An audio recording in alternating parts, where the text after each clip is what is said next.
Hi, my name is Chinazam Obanaya, and this is my video diary number 2 about RX awareness.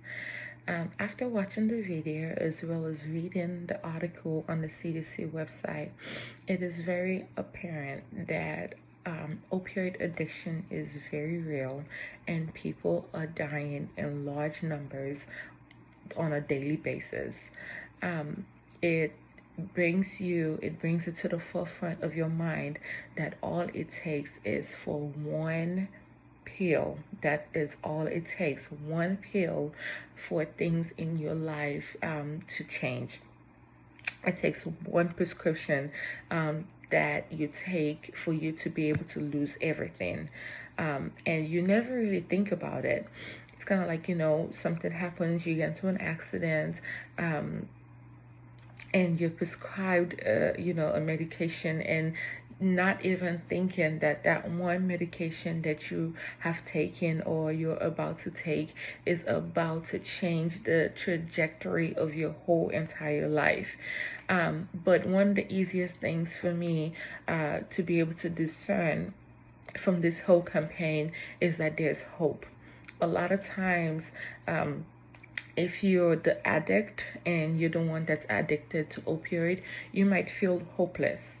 You might feel like there's nothing else that you can do. You might feel like, it doesn't get any better from here, that you're helpless. Or if you have a family member or a loved one that time and time again has been in rehab, you've been trying to get them to come clean, and they keep going back, it doesn't get any better, they keep going back to the drugs, and you just feel very helpless, and you feel like there's nothing that you can do for this person.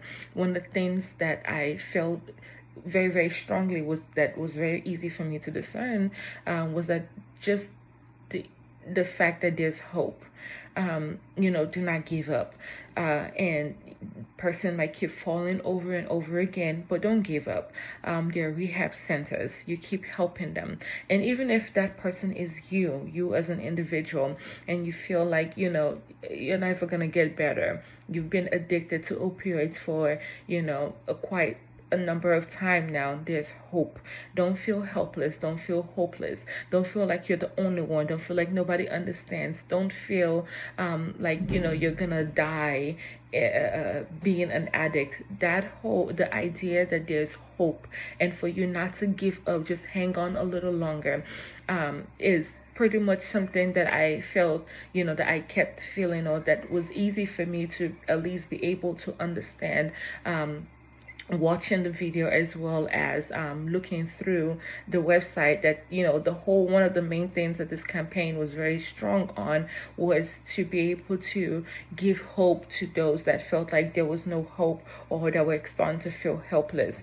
The organization of the information was I wouldn't say it was extremely easy for me to navigate. I think I went back to the beginning once again, to just try to follow through, and after that I realized that, okay, not so bad. The table of contact made it pretty much easy to know what page was talking about what, as well as the fact that after each I would say the campaign itself, what they were the information they were trying to pass across, there was a quote. So, it didn't feel like, okay, you were just reading. You would read a page where it feels like, they were trying to pass an information over to you, which is pretty much the campaign itself, contents of the campaign. You read about it, and then there's a quote that pretty much quickens your spirit, and makes you think about something, and then you go on to the next page, and you find they had like the key findings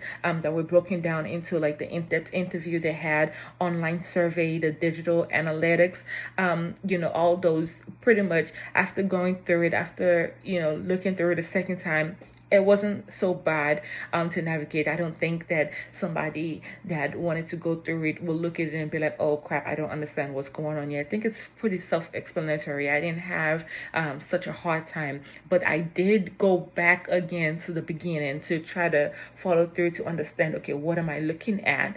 But it wasn't difficult to navigate. One of the real stories that really resonated with me was the story of Brenda, the 25-year-old girl that was on her way to the grocery store and got into an accident.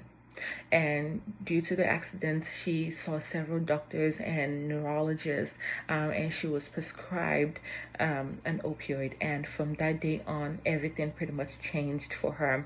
Not only did she, get addicted to it to opioids, but she started doing heroin. And you already know from there onwards, things pretty much just kind of went down the drain. She eventually got pregnant, and she needed to get clean. And her stepdad helped her to be able to get clean. She eventually had a healthy baby, and raising her daughter or her child. It doesn't say if it's a boy or girl, but raising the child in a recovery home. That really resonated with me a lot, because as a mother, I can imagine that, just knowing that she had a baby in her, she wanted to make sure that she gave her child a fighting chance, a very good opportunity. So that one really stood out for me. I love the fact that her stepfather really helped her. It's so easy to give up on people when you feel like, okay, there's nothing that you can do or they're not getting any better. But her stepfather actually helping her, that also, resonated with me. And also the fact that this really could have been anybody. I literally lost a friend of mine that was so close to me, that she was almost like my sister, about a month ago, into an accident, and she was on her way to the grocery store.